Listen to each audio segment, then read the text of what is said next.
Graças a Deus, graça e paz, tem alguém aí? Graças a Deus, estamos aqui, mais uma vez, fazendo, as nossas leituras e reflexões com o livro dos Números. Hoje, o capítulo 3 fala sobre o recenseamento dos levitas. É um capítulo muito importante, pois os levitas é o sacerdócio escolhido por Deus. E o que é sacerdócio? O sacerdócio será o povo, que estará na glória de Deus, o sacerdócio régio. Então, esse capítulo é muito importante para todos nós, E se você estiver interessado em ver as nossas leituras e reflexões, entre ali no nosso canal, assista, deixe o seu joia, se inscreva para ter as postagens, todas as playlists no seu computador. Nós já estamos agora na nossa quarta playlist, Estamos formando a nossa quarta playlist. Já temos a playlist 1, playlist 2. Há pouco tempo, conseguimos, concluir a nossa playlist 3 e agora vamos à nossa quarta playlist. Então entre, se inscreva e veja as nossas publicações. Estamos agora, no quarto livro da Bíblia. Já refletimos o livro do Gênesis, o livro do Êxodo, o livro do Levítico e agora estamos com o livro dos Números.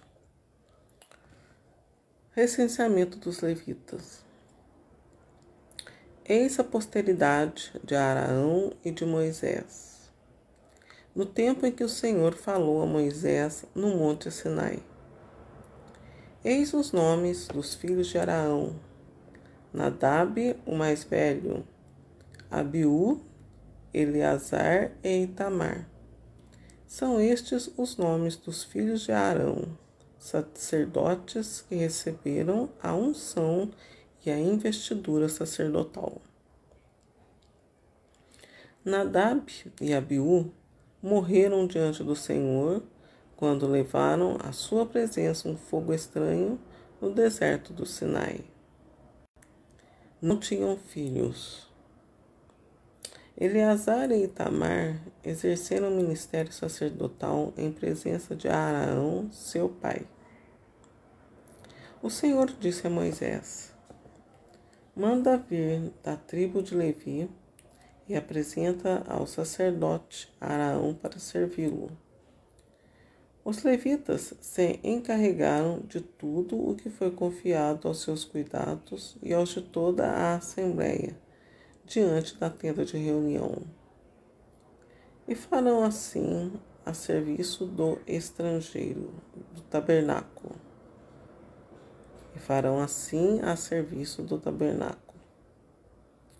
Cuidarão de todos os utensílios da tenda de reunião e do que foi confiado aos cuidados dos israelitas. E farão assim o serviço do tabernáculo. Darás os levitas a Araão e seus filhos.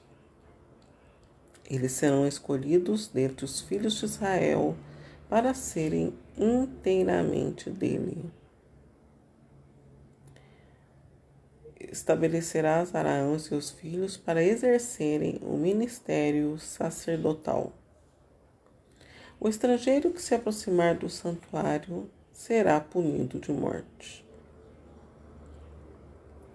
O Senhor disse a Moisés: eu tomei os levitas dentre os filhos de Israel, em lugar de todo primogênito que abre o seio de sua mãe entre todos os israelitas.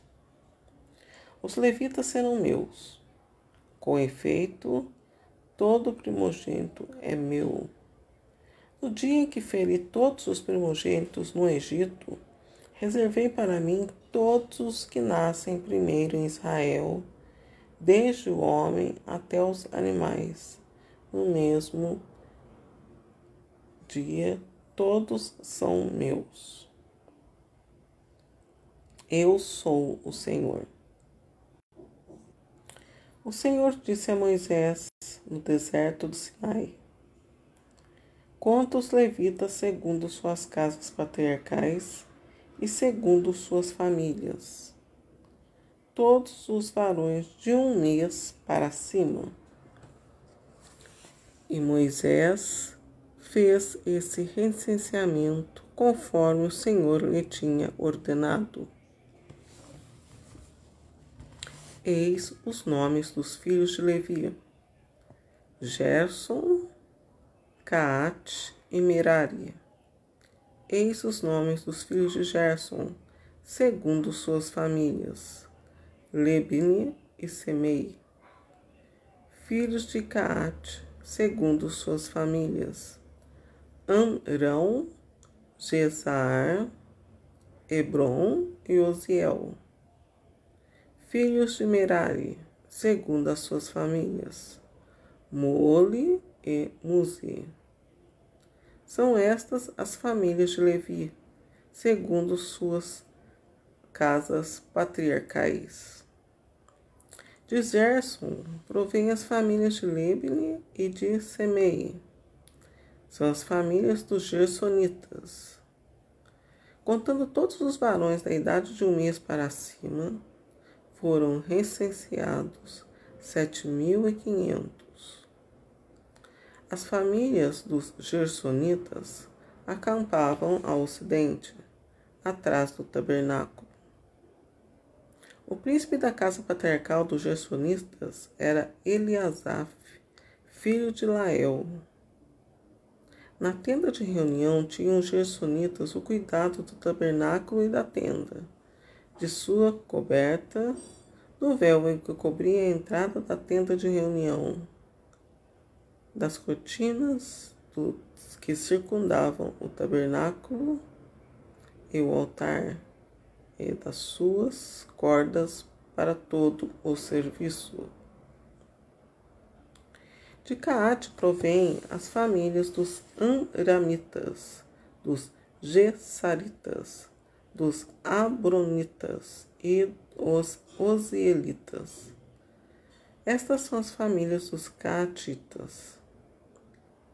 Contando todos os varões da idade de 1 mês para cima, havia 8.300 encarregados do santuário.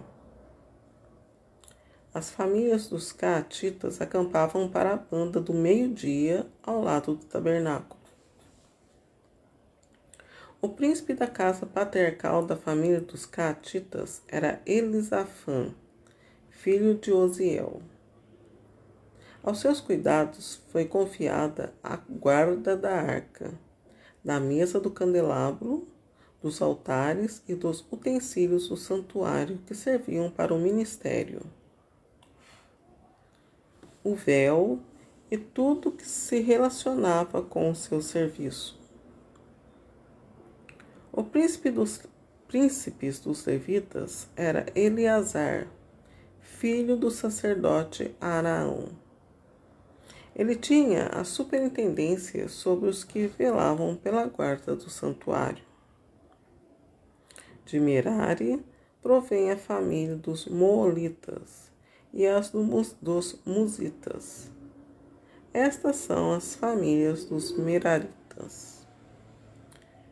Contando todos os varões da idade de 1 mês para cima, foram recenseados 6.200. O príncipe da sua casa patriarcal, das famílias de Merari, era Suriel, filho de Abiael. Acampavam ao norte do tabernáculo. Os filhos de Merari tinham a guarda das tábuas do tabernáculo, de suas travessas, suas colunas, seus pedestais, de todos os seus utensílios e de todo o seu serviço. Das colunas que se encontravam em volta do átrio com seus pedestais, suas estacas e suas cordas. Moisés, Araão e seus filhos acampavam diante do tabernáculo ao oriente, diante da tenda de reunião ao nascente, e tinham cuidado do santuário para os israelitas.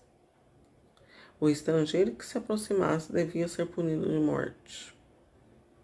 O total dos levitas recenseados por Moisés, segundo suas famílias, assim como o Senhor ordenara a todos os varões da idade de um mês para cima, era de 22.000 pessoas.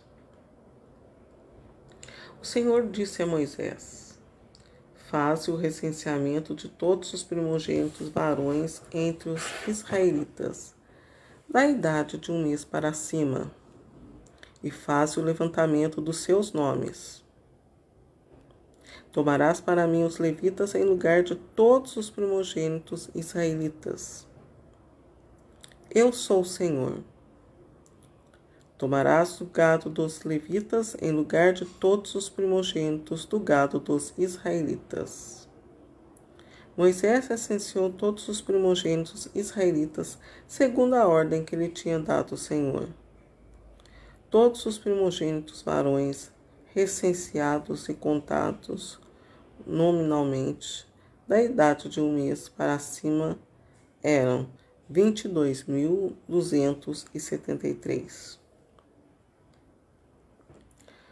O Senhor disse a Moisés: toma os levitas em lugar de todos os primogênitos israelitas, e o gado dos levitas em lugar do deles. Os levitas serão meus. Eu sou o Senhor.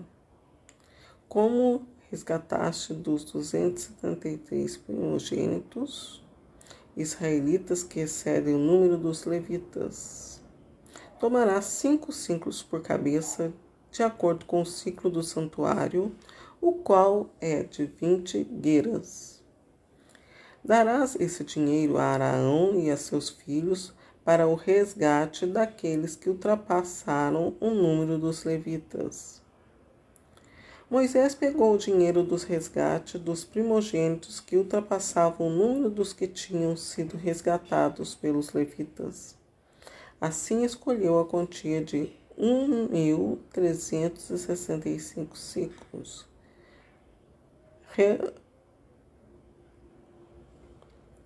segundo o ciclo do santuário. E Moisés entregou o dinheiro dos resgates a Araão e a seus filhos, conforme a ordem que o Senhor lhe tinha dado. Versículo 50, repetindo. Assim, recolheu a quantia de 1.365 ciclos, segundo o ciclo do santuário. E Moisés entregou o dinheiro do resgate a Araão e seus filhos, conforme a ordem que o Senhor lhe tinha dado.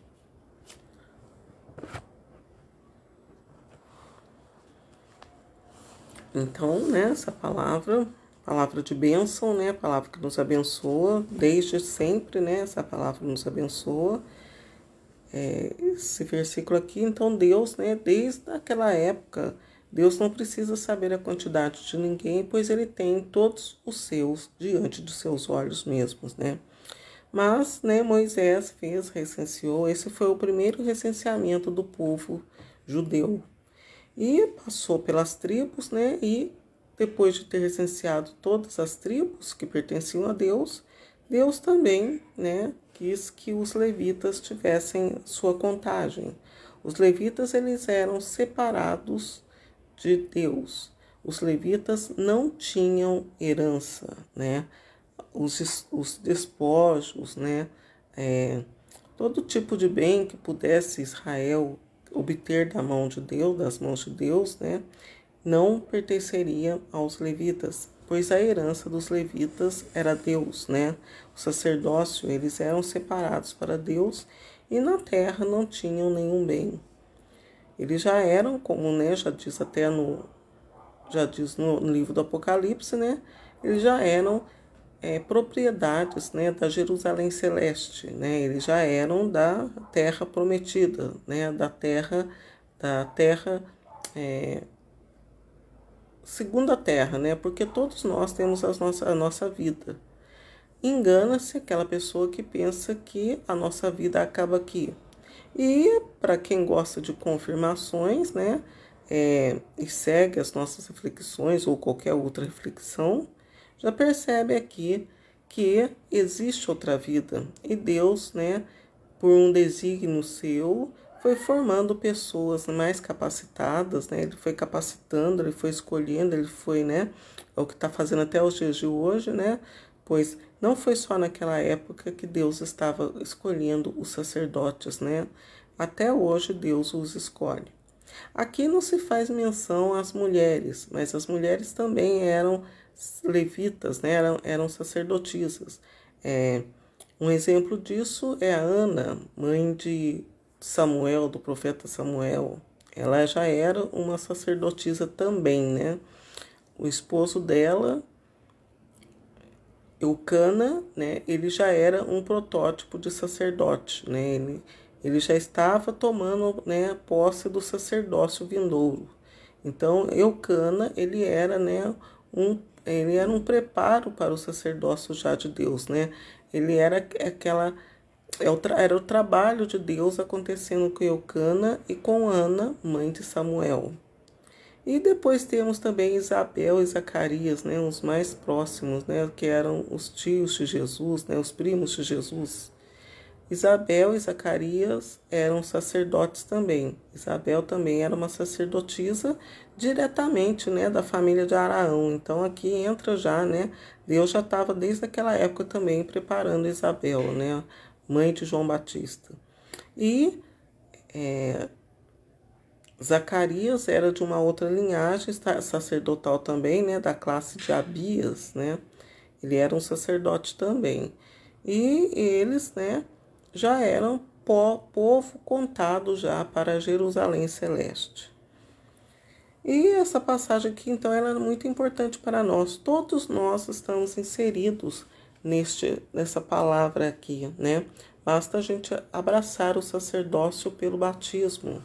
Cada um tem que abraçar o seu sacerdócio, né? O batismo do que lhe é confiado. Uns, o próprio batismo da água, né? Já os santifica, já os separam para Deus. Outras pessoas, né? Pela crisma, né? Pelo Espírito Santo, necessitam do batismo do Espírito Santo, como nós aqui, né? Nós, povo aqui pagão, povo do Oriente, como o povo lá de Israel nos chama, né? Nós somos o povo do Oriente e do Ocidente, né? Também. Nós necessitamos do batismo no Espírito Santo para nos confirmar mais, né? Quem é batizado no Espírito Santo tem uma garantia melhor, né? Mais seguridade no sacerdócio com Jesus, né? Pois está configurado, né, com o sacrifício de Jesus. As pessoas se configuram plenamente com o sacrifício da cruz de Jesus quando é batizado nas águas e no Espírito, como ele mesmo falou para, né, Nicodemos, né, em João capítulo 3, né?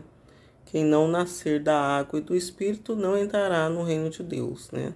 Pois nós já somos um povo mais adiantado, né? Nós estamos, né, sempre arriscados a sair da face de Deus, né, da presença de Deus.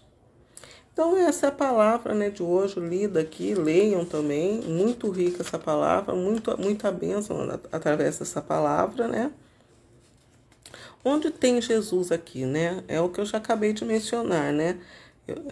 Eu sempre, né, encontro, né, a palavra de Jesus, a confirmação da palavra de Jesus nas leituras que eu faço. E aqui está, né, o nome das tribos. Onde aparece isso? Aparece também, né, naquela parte que Jesus diz que os discípulos iriam julgar as 12 tribos de Israel. Também entra nisso. Porém, né, percebe-se aqui já um vislumbre de que o sacerdócio não seria julgado, né? O sacerdócio, ele seria separado para Deus, que somos nós. É por isso que é muito importante este versículo, né? Nós não seremos tribos, né? Não seremos das 12 tribos. Nós faremos, né, pelo batismo, parte do sacerdócio de Jesus, né? Então, aqui, quem mais abraçar poderá até ser uma, talvez, né, daquelas almas debaixo do altar. Por que não? Porque Deus é poderoso, né, e Ele pode, né, usar de seu poder na vida de várias pessoas. Basta abraçar o batismo e a causa em Jesus, né? Porque Jesus é o único e suficiente Salvador nosso. E toda vez que nós comemos da ceia de Jesus, fazemos isso em memória dele. Então, quanto mais, né, fazemos com piedade, consciência, o memorial da paixão de Jesus, né, mais seremos configurados com o discipulado.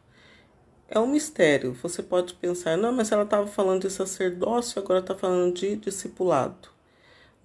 Todos nós somos iguais diante de Deus, mas temos os nossos galardões diferentes, né? Temos as nossas recompensas diferentes no céu. E quem conseguir abraçar o discipulado será uma outra classe, terá um outro tipo de galardão, um outro tipo de graça diante de Deus. Todos nós temos que nos esforçar de estar sempre diante de Deus, aceitar a Jesus como o único suficiente Salvador e o Espírito Santo como aquele que nos batiza, né, que nos confirma no batismo, para sermos, né, dignos das graças, dos galardões e das diferentes bênçãos que Deus tem em seu mistério, em seu poder para cada um de nós. Espero ter ajudado vocês. Até uma próxima vez, se Deus quiser.